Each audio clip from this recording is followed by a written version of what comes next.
Hey everyone. Today I'm diving into the powerful and often overlooked book of Philemon. It's tucked away in the New Testament, but its message of grace and forgiveness is monumental. So what's the story? Philemon is a personal letter written by the Apostle Paul to a man that owned a slave. He was a Christian who owned a slave named Onesimus. Onesimus ran away, and during his journey he met Paul and became a Christian himself.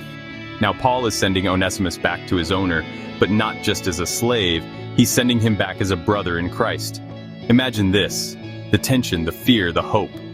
Onesimus holding this letter, walking back to the place he fled from. When the man receiving a letter, asking him to forgive and accept someone who wronged him, not as a slave, but as family. Paul's letter is a masterclass in Christian love and diplomacy. Paul doesn't command the slave owner to forgive. Instead, he appeals to his love and faith. Paul writes, "I am sending him who is my very heart back to you." He asks him to welcome Onesimus as he would welcome Paul himself. It's a bold ask, but it's rooted in the transformative power of God's grace. This story isn't just about Philemon and Onesimus. It's about us. We all have people who've wronged us, people we struggle to forgive. But through this little book, we're reminded that forgiveness isn't just a personal act.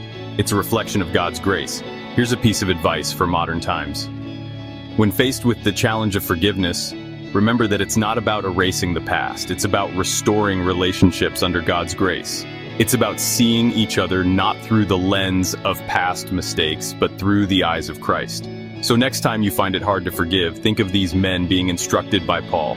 Think of the courage it took to forgive and the beautiful transformation that followed. Let grace guide you, just as it guided them. Thanks for watching. If you found this message inspiring, don't forget to like, share, and subscribe for more biblical insights. Let's continue to grow in grace together. See you next time.